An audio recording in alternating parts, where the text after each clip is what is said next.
There's something very strange and very dangerous out there. And if I thought it would stay up there, fine. We could designate the area avalanche prone and just seal it off. Well, if it were going to come any nearer, wouldn't it have done so by now? What do you base that on? You don't know anything about it. I mean, you don't know how long it's been up there. When it got there, it could have got there last night. Just in time for the winter carnival. What are you being so facetious about? Everything is ready, my darling. Do not be afraid. Soon we'll be together again.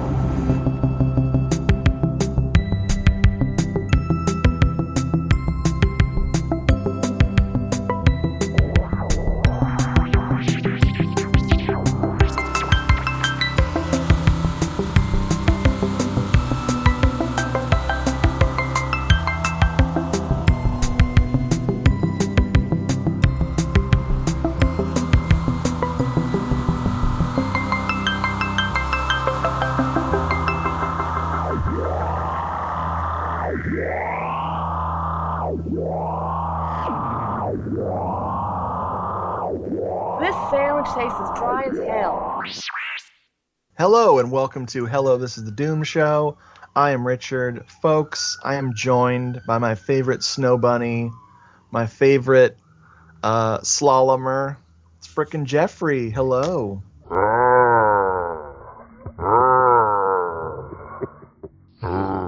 Whoa, that was a third of the movie we're about to talk about. Holy crap. Folks, we are feeling the cold, burr, in the hottest summer on record of the world. Man, you can see my breath, can't you? It's just your sweat flying off of you. We're talking about Snowbeast from 1977, directed by the one and only Herb Wallerstein. Herb. Not to be confused with the remake from 2011, directed by Brian Bro. Very interesting, this remake. I did not watch it, but I did take a look at this here trailer.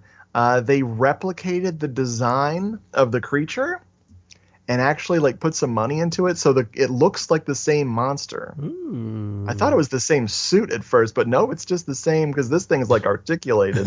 Its face actually moves. Yeah, ours just sort of just sits there. But it's got Jason London in it, the dude from Mallrats. Oh my goodness, yeah. So I've been thinking about Mallrats all day today. That is a Kevin Smith movie. It sure is. Yeah. One can't deny it. Yeah, I would watch that before I'd watch any of his other stuff. Maybe I'd hit up Clerks.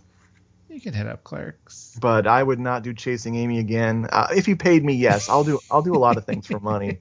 But seeing Chasing Amy in the theater when it came out and just walking out whoa, man. Oh my God, that was so good. That really spoke to me, bruh. And then watching it again on video like a year later going, ugh. I'm still a Chasing Amy fan. I have to. Good. I have to admit. It's I feel like it's a very pure film from somebody who's trying to learn and grow, and I appreciate that. Just think, marijuana ruined his life. No. So anyway, Snowbeast. Got off topic here. Yes, this aired on April 28th, 1977, and I found a commercial reel. I didn't do so good on the trailers for this movie. I found a commercial reel from YouTube that purports to be from April 28th, 1977. So I'm going to sprinkle some of that 1977 flavor through the episode. I found a 15-second promo for this from TV, so here's what little I could find of Snowbeast. Who will survive the Snowbeast? Sunday night at 12:35. We now return to Lucasfilm's The Ewok Adventure. And there you go. That's it. What else could you want to watch at the dead end of April, spring, than Snowbeast? It's to give you hope of the cold weather leaving. Yeah, it's maybe. This is what we've left behind. Goodbye, Snowbeast. We're moving forward. Oh, boy. So I found a nice VHS tape, of course, not in IRL, not in IRL life, but I found one on the virtual space. We And call on the that cover, ERL. yes, everything really licks snow. And this is from a company called, what is this company? What am I looking at? Good Times. Good Times. Love Good Times. Some of the Man. worst quality tapes you can get. Hope you like that SLP mode. Love it. I love having my finger on the tracking buttons the entire time. Up or down? Up or down? Wait, nope, wait. Nope, Sweet spot. Back down again. Ugh, great stuff. It says on the cover of this, it's half human, it's half animal, it's a cold-blooded killer. Ooh, that's almost a line from the movie. Sorta. And let me, The real line from the movie is, I think, it's not quite an animal, but it's certainly not a man. And then Grandma says, well, that really narrows it down. Oh boy. So on the plot synopsis on the back is fairly lengthy, so bear with me here. A half-human, half-animal killer beast is on the rampage at a ski resort in this spine-chilling thriller. The 50th annual Winter Carnival is about to begin at the Rill Ski Lodge in the Colorado Rockies. However, mystery hangs over the gala preparations as the body of a young skier is discovered on the slopes, brutally murdered. Tony Rill, Robert Logan, manager of the lodge and the grandson of the lodge's owner, Mrs. Carrie Rill, Sylvia Sidney, sees a shadowy, beastly shape disappearing into the woods. Terrified, he informs his grandmother, but still, Mrs. Rill, in an effort not to lose business during the Winter Carnival, assures Tony that such stories are simply folklore. And then another skier disappears. Bo Svensson and Yvette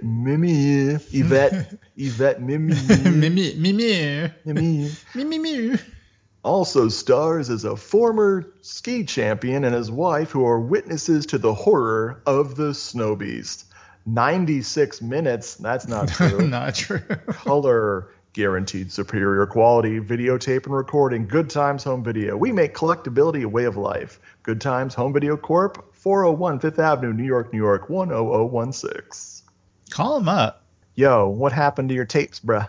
Hey, how'd you make this 96 minutes?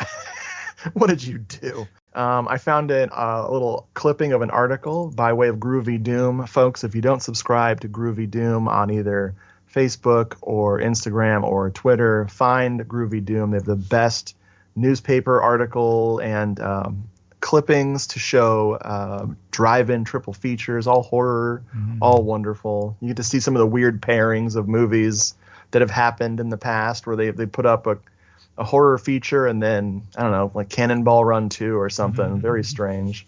But yes, we got Yvette Mimieux flees from the shadowy figure of a half-human, half-killer beast in Snowbeast on Channel 2, Thursday at 8 p.m. Beautiful. I know. So good. I'll say this director, Herb Wallerstein, he was a TV guy. Oh, my gosh. Everything he did was TV stuff. He was an assistant director and then worked his way up to director.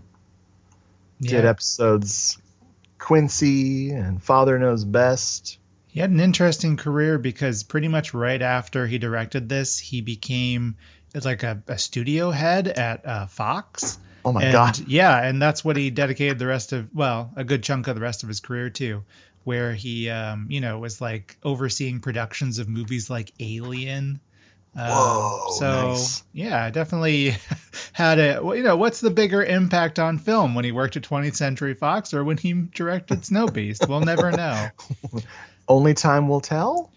He also died in a horrifying fashion. No. The Wikipedia page for Herb Wallerstein, the death section is the longest section. And I guess Misadventure or no, he was like beaten to death. Oh, jeez. Like in an assault. Good Lord. Yeah, he was hit in the head with a baseball bat. Ooh. Jeez. Not good. Not good. Do you have an alibi? That's poor taste. I mean. My alibi was it was in 1985 when I wasn't alive. God damn. Yeah, poor Herb. Man. Well, we miss you, Herb. You brought us the beast. You turned the beast loose. You brought us Jaws in the snow, as a lot of people have noticed. Joseph Stefano wrote this bad boy, and he has an interesting career. Oh, you bet. As a writer. He only wrote Psycho. Yep, he wrote Psycho. Adaptation, the script, of course. Yep, Psycho for the Beginning. The Kindred. Yep. Come on, that's another our favorite classic right there. Home for the Holidays. Oh my God, Eye of the Cat. Ooh, Eye of the Cat is so good. Yeah, he did a lot of cool TV stuff. He's also responsible for in the first season of The Outer Limits. He wrote most of those. Wow. So he had a great career. Nice. For a while. Hopefully he wasn't also beaten to death. Oh my God. Sadly, he was beaten to death. Yes. This is a recurring theme with this movie. They talk about the Snowbeast curse. That would be nuts. Oh boy. So yes, we're going to spoil this one. I recommend, and I believe Jeffrey recommends too, the Retro Media Blu-ray. You bet. Retro Media is still kicking around. They've been putting out great versions of movies since way back in the DVD days, maybe even earlier than that. I'm not sure, but this Blu-ray is freaking nice. Yeah. Plus, they put out Teenage Exorcist, and they put out, I think it's Haunting Fear. Both of those are with good old Brink Stevens, so I recommend those.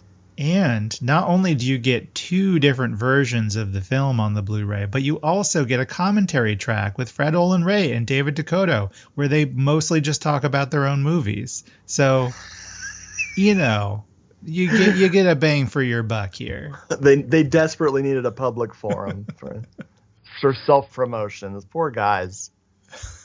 All right, so we're going to jump into the plot. Spoilers are coming, so just beware. The movie opens on the wastelands of Hoth, or Colorado.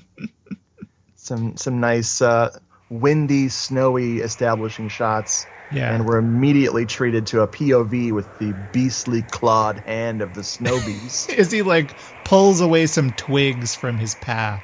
I feel like that's most of what Bigfoot spends his time doing, is just breaking twigs down to clear a path, because he's so big, He would have evolved farther and invented computers or something, but no, he's still playing with twigs.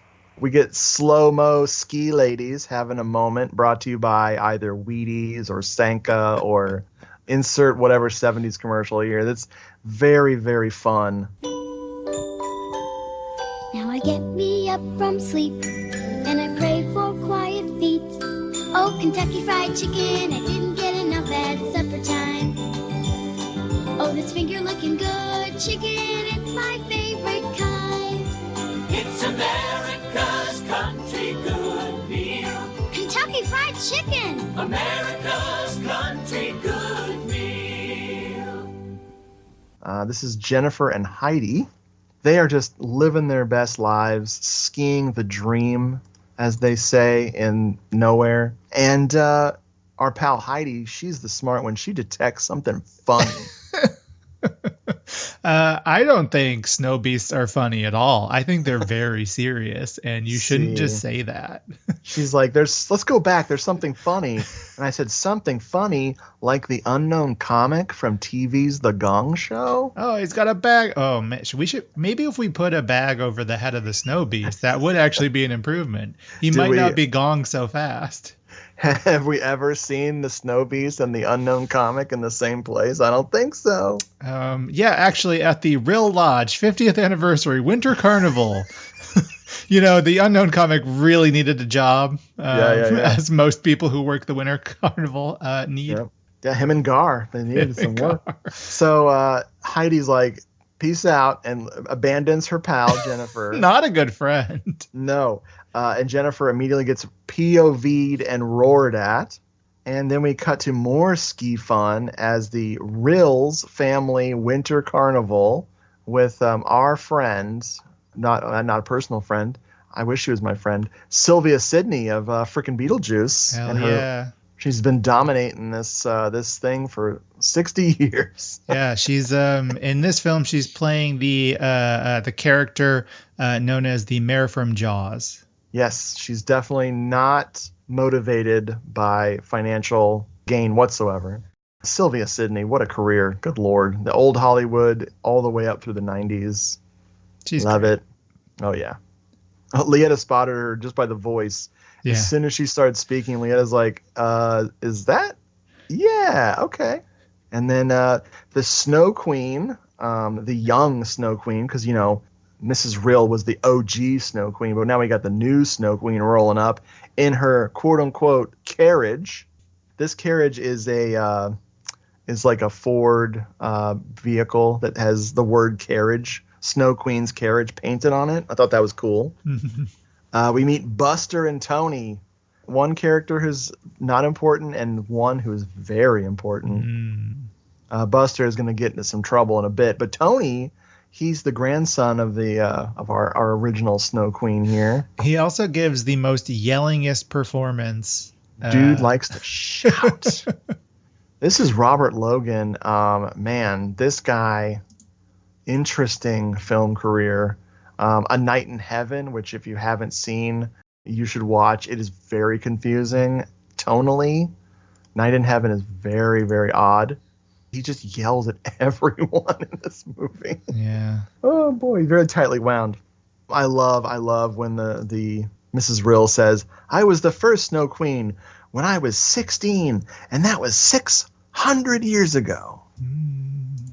Tony and them they talk to Heidi because they were pulled away because of this emergency that happened. And they come and Heidi's freaking out. And they're like, "Look, we can't find Jennifer. You need to take us back out there." And Heidi says, "No, thank you." And so they're like, "All right, we'll go find Jennifer." Pieces of her. The search for Jennifer. The search for Jennifer on skis begins. Tony finds her bloody jacket and her broken skis, and then he gets roared at but doesn't get killed. And apparently he sees the beast. I didn't get that from this encounter. Well, they don't actually show you the beast. No. Actually, you know what? I might take it back because there is like one shot where most of our shots of the Snowbeast are in extreme close up, but we do get one shot of him in it's a very long shot where he's in the tree line and he just sort of bobs a little bit. Nice. So you could almost miss him if you're not looking closely. They really don't want to show us the Snowbeast costume. I do love his arm waving at people later. Well, we'll get to that when we get to that.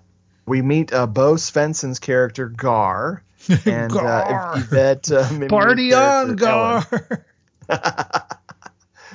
Party on, Ellen.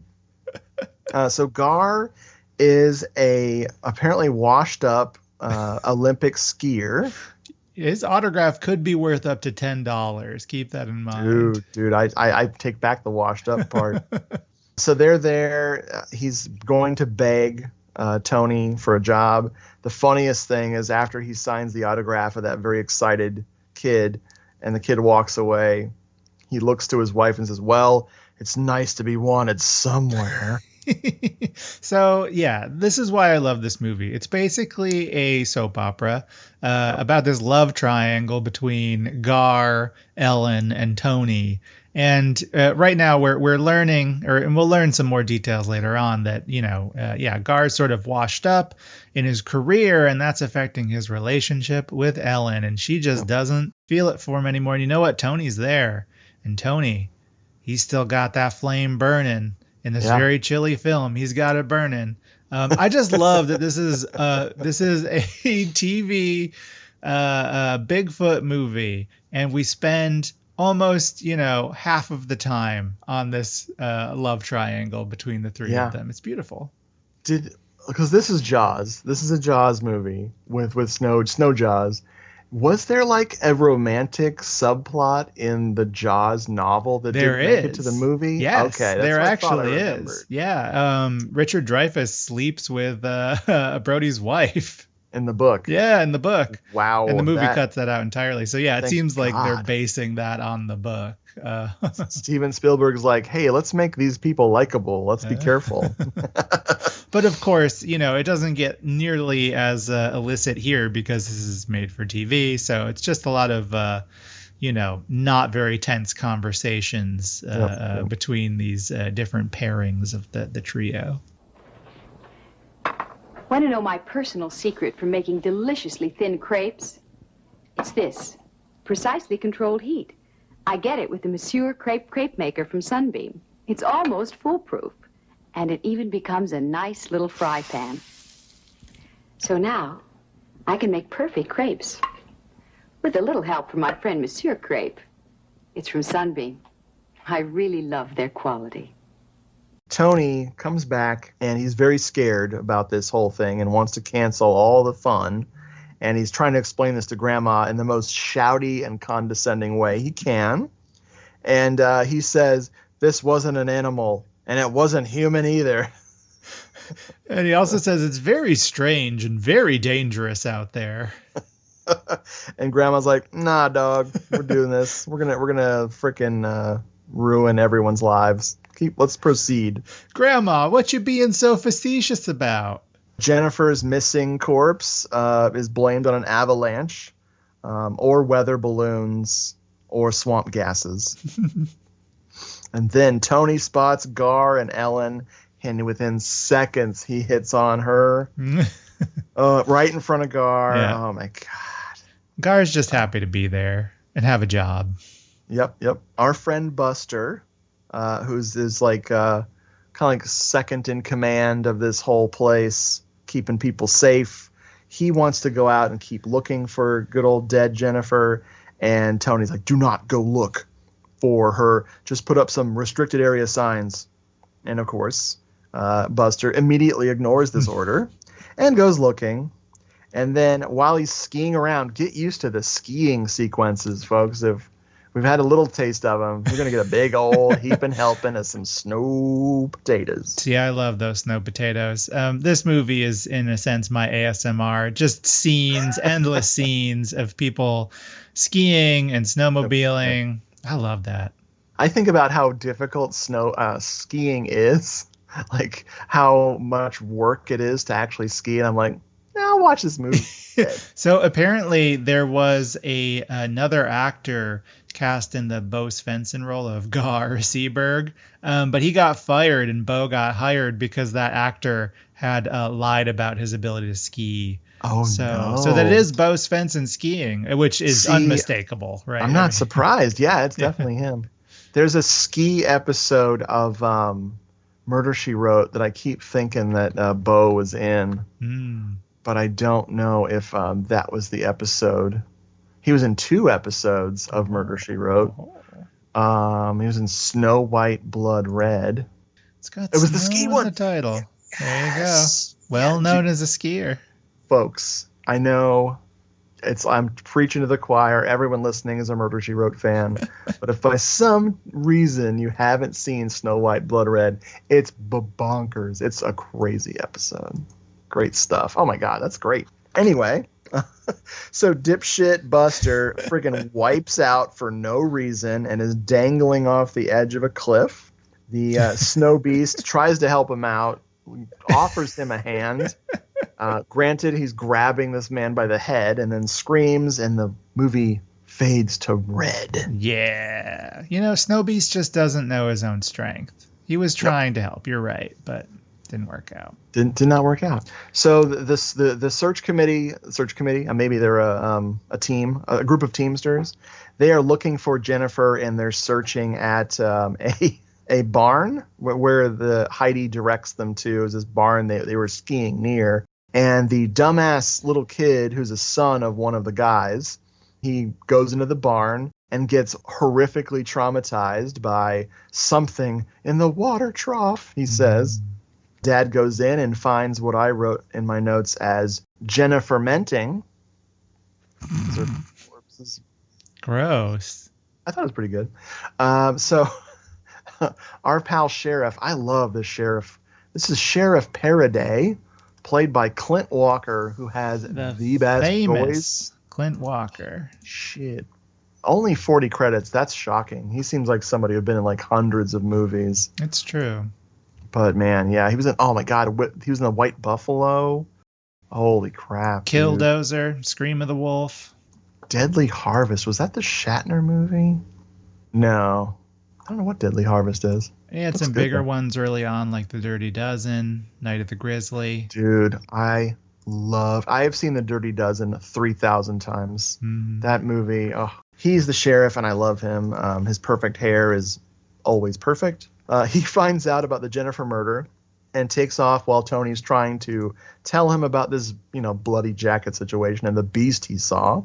But more importantly, Tony keeps his date with Ellen, but Gar was supposed to also be there, but Gar does not show up until things get awkward. He has dinner anxiety. The funniest shit ever is Tony and Ellen had this past relationship, and dude, she literally tells him, I've been having these fantasies about him. Well, we don't deal with fantasies here. We only deal with sexual realities, they tell us. And she says, I quote this, reality is the problem. And I wrote in my notes, amen, sister. So I feel like this has happened before in films that we've watched, but this is a film that is entirely about Gar's impotence, the fact that they are not having sex. So basically, we learned during this conversation that Gar really does have performance anxiety in a couple different ways, both in his chosen career of skiing, which is what he tells us it's all he knows how to do, but he doesn't actually do it. Since he won the Olympic gold in the winter of '68 and got to shake hands with the president and everything, he has not skied since. He's just terrified of letting people down. Dude, and when we find out why he hasn't skied since, it's even funnier. It's even funnier. We'll get to that later in the movie because I was very confused up until he explains it to her. Yeah. But just like my wife, Ellen married a jock and his best days are behind him. Just like that's my life right there. Very, very triggering for me to see this movie. I've been having a lot of fantasies about you for the last year. Fantasies about me? Good or bad? Not bad. A friend of mine, a doctor, said that when a woman starts having fantasies about the man she didn't marry, she's not getting enough realities from the man she did. I think your friend is talking to you about sexual realities, and you're not. Reality is the problem. So she confesses all this shit to him and ends her conversation with him, I need a nap. And I said, double amen, sister. I'm with you. Reality is the problem. I need a nap. Yeah, and the whole time, Tony's like, what you need is a man who loves you. I love you. So Gar finally shows up right immediately within seconds after Tony has laid a big old kiss on Ellen. Good God. Oh my God, it's so funny. And while they're talking, Gar just plays it off like, hey, what are you doing to my wife? Blah, blah, blah. And then he asks Gar if he's still a good marksman. I'm like, okay, maybe Tony is worried about his situation. But no, he wants the frickin' help to kill this Snowbeast. And then he says, are you good at taking your clothes off and getting in a jacuzzi with me, big boy? And that's what they do. So they get into this beautifully heated hot water to be talking about the Sasquatchin. Or is the Snowbeast, is the Sasquatch not what we're dealing with here? Or are they the same? Is Sasquatch regional? Well, no, Sasquatch and Bigfoot are basically the same thing. Okay. Yeti, Abominable Snowman, that's a little different. But that's not really what we're dealing with here, because those are only in high mountains in certain parts of the world, and that's not where we are. It just happens to be snow in Bigfoot territory.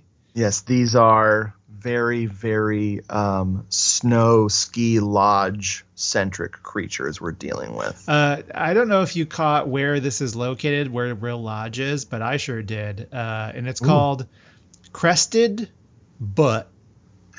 It's Butte. I'm sure it's like Crested Butte. I think it's Crested Butte. It's the butty. Very butty. Gar is a believer. He totally believes in this beast because Ellen did a report on it.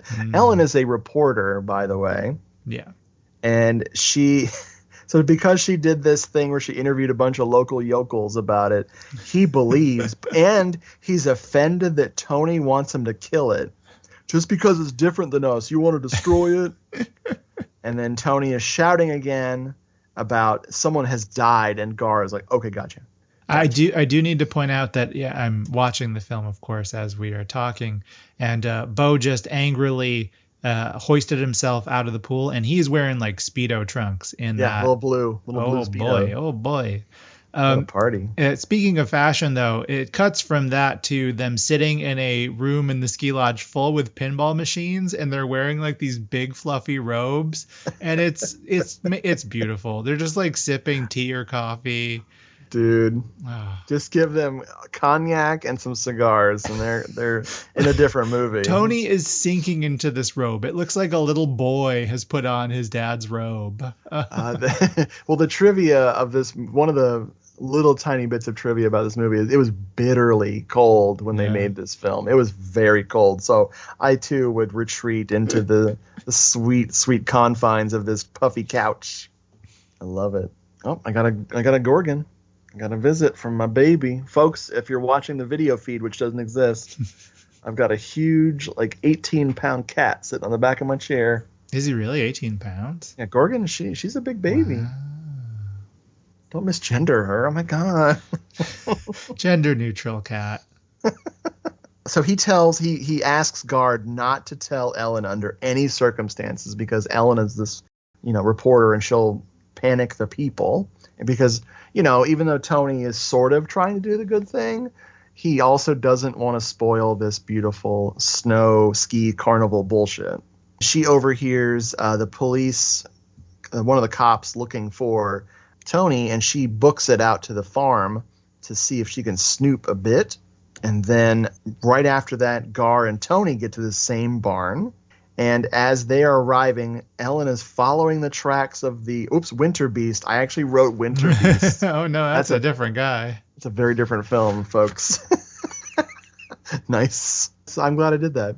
Here's where I note the sheriff's deep, sexy voice.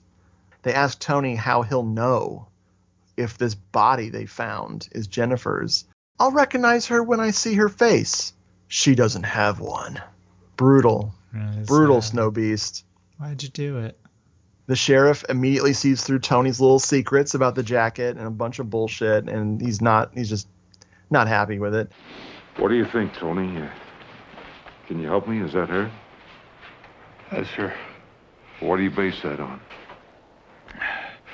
Color of her suit. Well, how would you know the color of her clothes? It matches the jacket I found. You found the jacket where? On the north slope. We were looking for her up there yesterday. Her friend thought she might have had an accident. So the patrollers told me, but they didn't say anything about a jacket.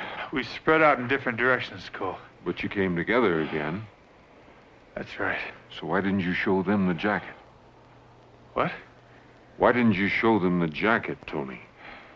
Ellen is still romping around looking for clues. She finds blood spatter, and she gets roared at, but not POV'd as much, so she's not dead yet. Guard tells the sheriff what he told Tony, but with slightly more detail. Twice in this movie, characters repeat every single thing that they said to someone else. It's so funny, in case you missed it. Well, got to hit 72 minutes somehow. Which is crazy because we're watching the 78-minute version? No, the 86, something like that. 86-minute version. Yeah. Well, we'll get to that 96-minute version that doesn't exist later. Sheriff's like, let's cover this up for now. And a lot of cover-ups in Crusted Butt. But, doctor. Gar is ready to kill it now. He's ready. Before he was not ready, but now he's ready. Now that he's seen faceless Jennifer's corpse. Also, Ellen is still stalking the beast, and she wipes out too. She gets Buster syndrome and wipes out. And now it's nighttime, or our favorite, most heavily working actress ever, Dea Fernida. Oh, yeah. Pleasure to see you, miss. At the bar, we get disco music and people grumbling about bear attacks because they've been told that Jennifer was mauled by a bear. And I love this. I love Mrs. Rill sending Tony to the airport to meet Jennifer's parents because they don't know what's going on yet. But, they get to identify the pieces of Jennifer. And now we get to my favorite scene in the movie, which I think this should be everybody's favorite scene. Oh, for Gar sure. has to go to the high school because he's the celebrity, and he has to crown the Snow Queen this year, 1977. And we get to the high school gymnasium, and oh my God, this is so cool. Lietta has a question about this part of the movie. She says, why is this American high school band playing Rule Britannia? And all I could think of was, it's an easy song? I have no idea. Listen, they're celebrating the roots of America, like the real roots, pre-roots. I wasn't in band, so I don't know. We finally get our first look at the Snowbeast. It's clawed hand. It's a beautiful shot of the creature peeping in the window, which is just gorgeous. Listen, if you're cold, he's cold. Let him Snowbeast inside. You know, why he's really there is that he got a mixed message and thought that he was being crowned the Winter Queen. I'm the Snow Queen, y'all. I'm the Snow Queen. Let me in. Pandemonium as the Snow Queen who cannot hold her frickin' panic button down. She sees the Snowbeast, screams bloody murder, and it's just complete insanity. A lady gets attacked in the carriage, the Snow Queen carriage. Turns out to be her mother. And while all of the people running and screaming, Grandma Rills has a frickin' heart attack, which was actually oddly affecting. I got really scared for her. Mm-hmm. She grabbed her arm oh God. Man. Oh, the Snow Queen finds her mom dead and just screamed. It's so sad. And oh my God, the whole thing is a mess. Everything is just crazy. I kind of wanted to see more people getting trampled, but that's all right. That's one of those 70s disaster movies waiting to happen. Mm-hmm.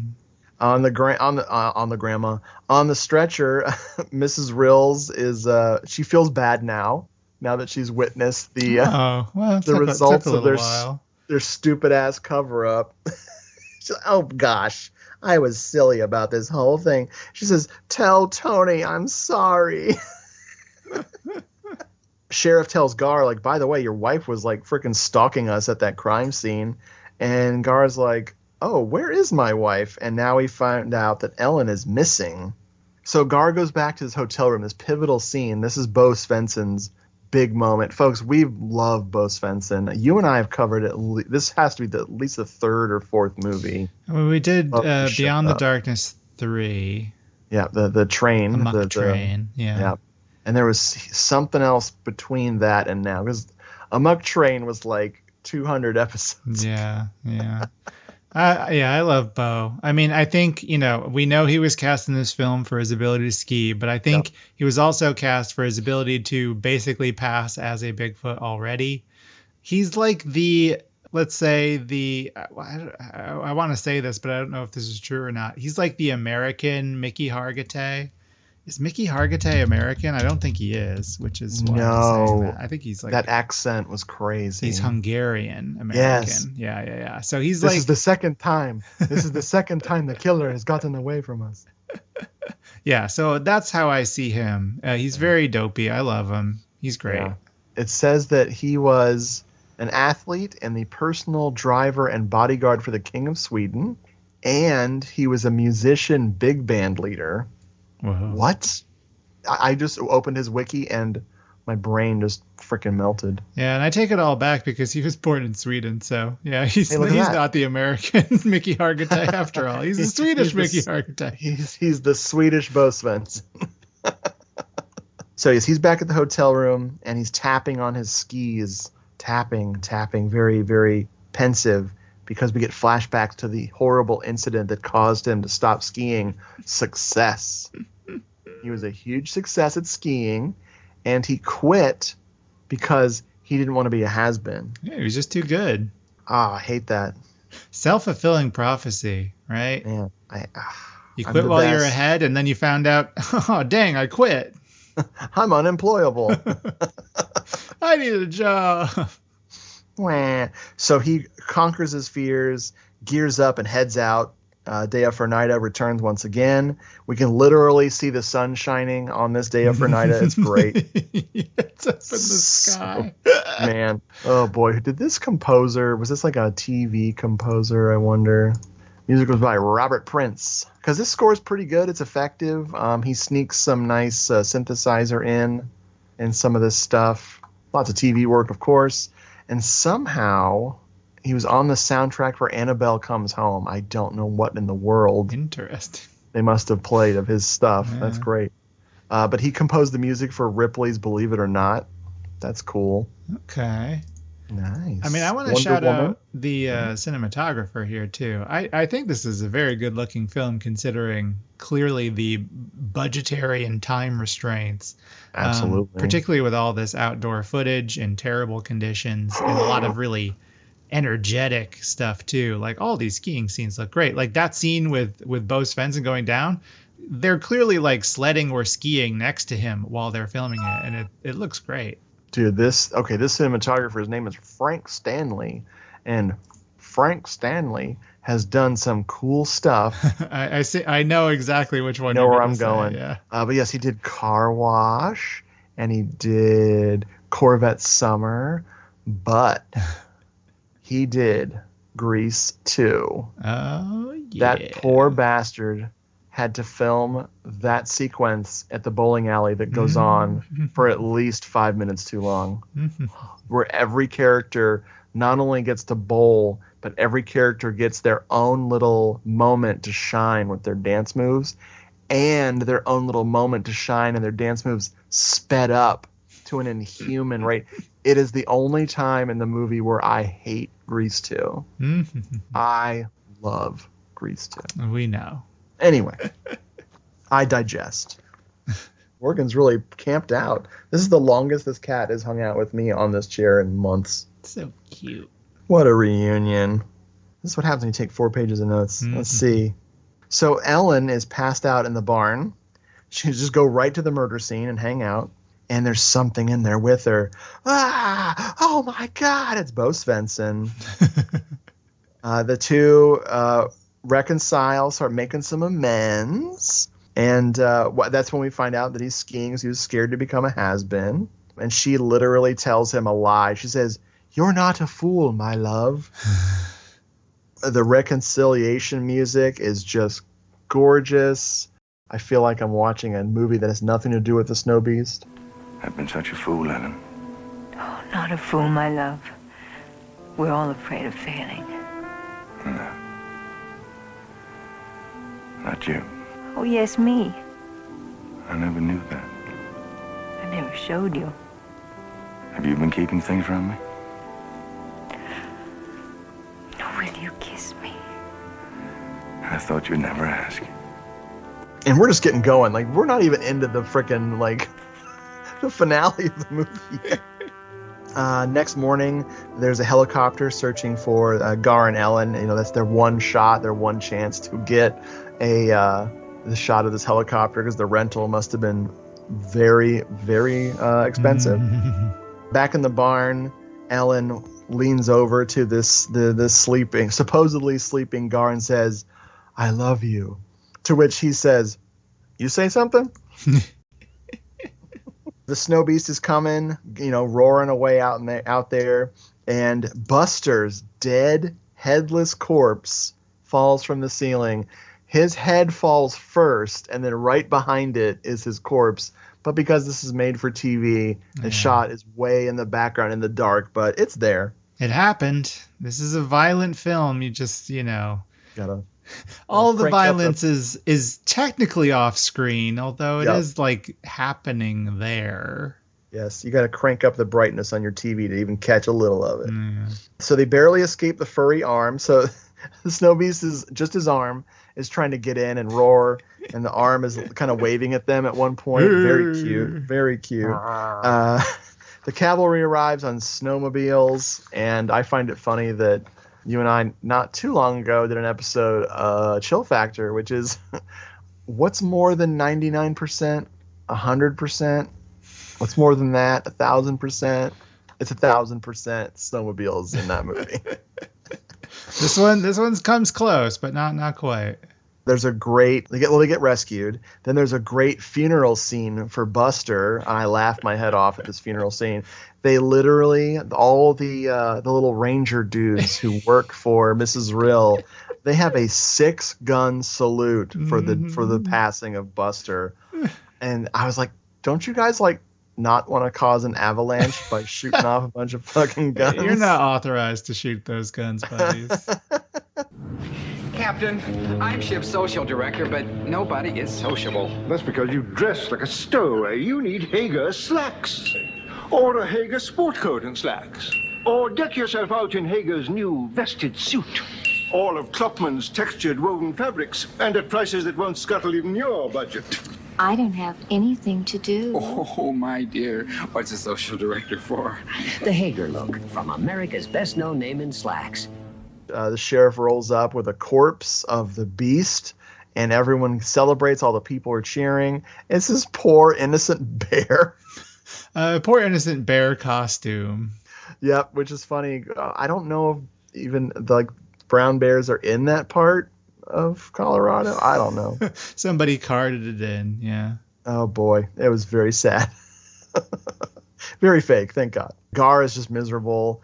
So he and Ellen confront him, and they're like, Sheriff, what are you doing? And the thing that blew my mind, the most Jawsy Jaws thing that ever Jaws to Jaws, is he's like, if you think that's the beast that's been doing the killing, you cut that thing open and see what's inside it. I'm like, oh my God. See if you find any faces in there. Yeah, see if there's a face, see if there's like a license plate and a tin can or whatever was in that shark in Jaws. See if there's a snow princess crown. Oh my God. So Gar, Tony, and the sheriff and Ellen head out to go commit genocide on I'm assuming the only Snowbeast in existence. Yeah. And Snowbeast is out there stalking. He's there. They take a camper out there, and he's already stalking their camper. And he rips the skis. There's like a little ski holder on the back, and he rips because he hates skis. He wants to ski. He's like, let me ski, guys. Do you have any in size 17? They decide, instead of running around looking for him, because now that they know he knows where their camp is, they hunker down and wait. And that's when Tony, friendly flirting with Ellen, and they finally seem to resolve their stupidity. She's like, look, yo, Gar and I are back together. Tony's like, all right. And they have this nice little exchange. But the most mind-blowing thing is that in the back, as wall decor, is a Newport Cigarettes Frisbee. Classy. Yeah. Oh, my God, dude. That's badass. Yeah, in case they want to play later. They're friends, after all. Newport is a cigarette designed to give the smoker real tobacco taste and enough menthol to keep the taste cool and fresh. Newport. So while Ellen is serving coffee to Tony and Gar, the sheriff's inside the camper, that's when the Snowbeast causes a log avalanche. Apparently there was a huge pile of logs that were barely held together, and he just slaps the remaining support out of the way. We got a log-a-lanche. Listen, Bigfoot just wants to gift them those logs. That's his. Here you go. I took your skis. I'm going to repay you. I know humans can make things out of things. Here's some material. You know, that's what we used to call hot dogging back in the day. Yes, they jumped on the logs rolling and rode them back to camp. But no, this time the sheriff gets trapped inside the camper and they have to flee, and of course poor guy gets killed by the Snowbeast. And I'm like, where are their damn guns, y'all? These people, they're in the camper. They had their guns leaning against the freaking camper while they were enjoying their coffee, and the camper rolled over on their guns. Unbelievable. These morons head back to the barn, the murder barn, to kind of regroup. And then they go back to the camper, and they manage to find the sheriff's gun inside it, and another gun. And Tony, who's not the best shot, manages to wound the Snowbeast. and he gives Gar the gun. Gar straps on his skis, and he gives chase to finish off the Snowbeast. By chase, you mean he's walking with the skis on, Yep. which could be mistaken for Bigfoot if caught on film by Patterson and Gimlin. Almost indistinguishable. Oh, he follows the bloody tracks, which I really enjoy. And there's a big showdown between them where he manages to shoot the Snowbeast, but not fatally, mortally wounding it. And then the fatality moment is when he totally stabs it with one of his ski poles, which I thought was nice and on brand for this skier. And Lovely. keep in mind, we're basically seeing none of the Snowbeast during all of this. No, it's all very vague, very quick shots, if at all. Yeah. It's all roars. But that's like the end of the movie, right? Yeah, so he manages to stab the thing and falls off the cliff that guy was dangling off of earlier. They stand over the cliff, looking over at it with no denouement whatsoever. Credits start rolling. No emotion either. Even though this was kind of how this whole movie's been about how Gar got his groove back. So because of that, I think it should have ended with like Tony turning him into saying, "Well, we killed the one and only Snowbeast. What are you gonna do now?" And he would like put his arm around Helen and say, "I'm gonna go home and sleep with my wife after we go to Disneyland." I can't believe it ends so abruptly. It's like it just leaves you hanging. It's weird. Well, we hit 72/86 minutes. We're out. Peace out. Any other trivia about this? I think there's a few little things. Yeah, I've got a little bit. This comes from... So Retro Media did not print a liner notes for this. They just put liner notes on the back of the artwork for the Blu-ray. But it's a brief little essay written by Amanda Reyes, who, as we all know, is the chief authority in made-for-TV movies. Pulls a lot of interesting information that I couldn't find anywhere else, but it's super, super interesting. I'll read this to you here. Snowbeast was part of a pretty savvy programming schedule intended to capture viewers during the April-May sweeps period. NBC hauled out its Nature Runs Amok Big Guns, premiering Snowbeast along with Savage Bees and Irwin Allen's Fire. There was also an airing of the big screen disaster flick Earthquake. Audiences dug the eco-horror programming, and Snowbeast was the highest-rated program of the week and one of the most watched TV movies of the year. Yes, that's right. Approximately 23.6 million homes tuned into Snowbeast, which accounts for 38% of the total viewing audience. My parents must have watched this. That's brilliant. That means over 1/3 of America was watching this creature claw its way through the Rill Lodge, and it was glorious. At the end of the season, Snowbeast would rank number 34 out of 233 original TV movies to air that season. Wow. I was like 8 months old, so I might have been there with my parents watching it. The Goo Goo Gaga. Yeah. The other little piece of trivia is that this was critically savaged when it came out. Everybody hated it. What? Yeah. I think the Wikipedia page quotes Leonard Maltin calling it "quote unquote" dumb. Rude. I know. And ableist. I'll say other thing here. I did not notice this. Annie McEnroe, the actress who plays the scared Heidi, the one who gets traumatized by Jennifer's horrible death and her abandoning her, she was also in Howling 2, Your Sister's a Werewolf. Holy shit. That's crazy. Love it.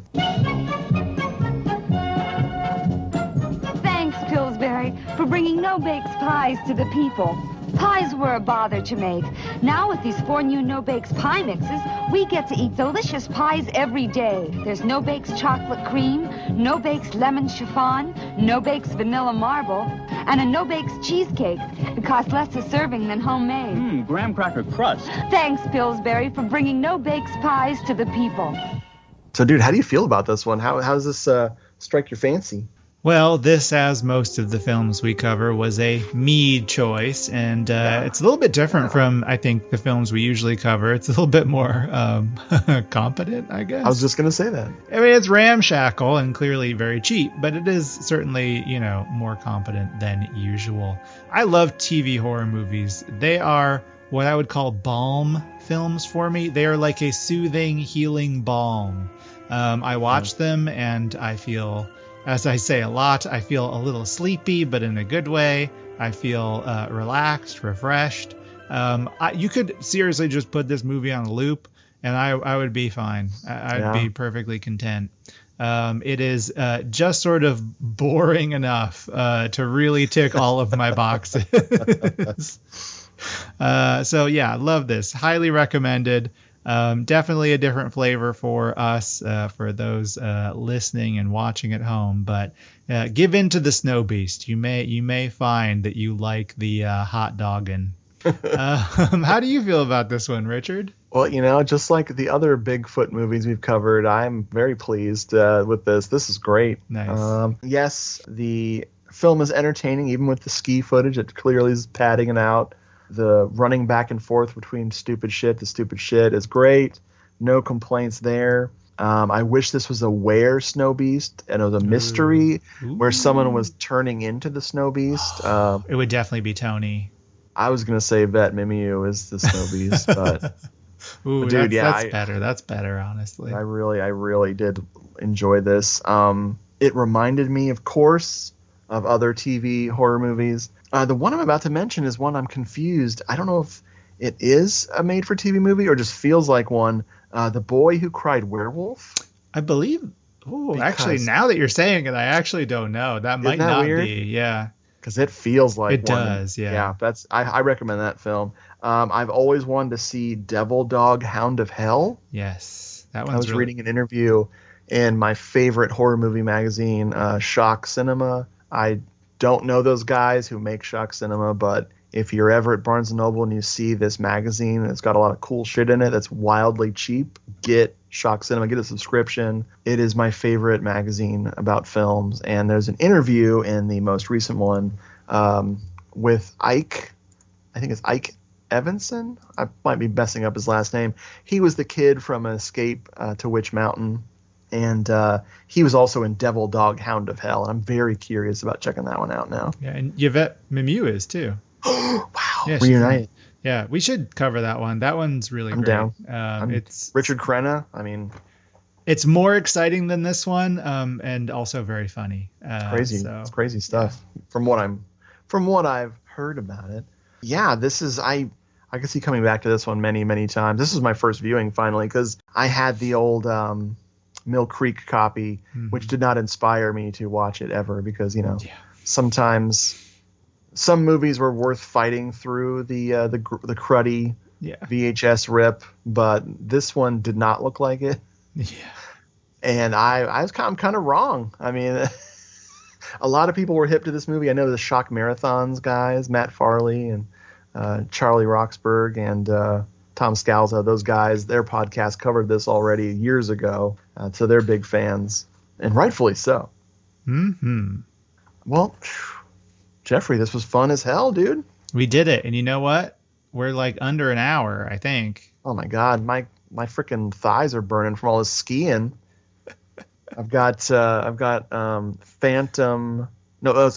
sympathy pains from the thighs of Yvette Mimieux. Well, you know what? Suck it up, because we got to stretch this baby out to 72 minutes minimum. Fuck that! I want to go to the full good times, 96 minutes. All right. And we're gonna stop because that's a terrible idea. Bye.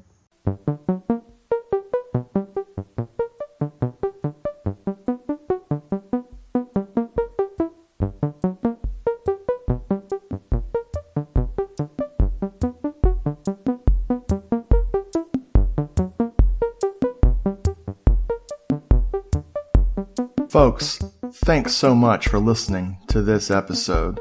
If you'd like to write into the show, send an email to doomedmoviethon@gmail.com or hit us up at doomedmoviethon on Instagram or at doomedmoviethon on Twitter or at doomedmoviethon at Discord or go to Hello This Is the Doomed Show on Facebook and message us there. If you want more Hello This Is the Doomed Show, go to doomedmoviethon.com and click the podcast button for the archive, or go to YouTube and look up Doomed Moviethon and you'll find the classic episodes of Hello This Is the Doomed Show. And if that's still not enough, I have written some books, about my love of movies over on Amazon.com. Just look up Richard Glenn Schmidt and you'll find Giallo Meltdown, a Moviethon Diary, Giallo Meltdown 2, Cinema Somnambulist, or Doomed Moviethon, the book. Hello, This is the Doomed Show is a proud member of the Legion Podcast Network. Go to legionpodcast.com and check out the other great shows over there.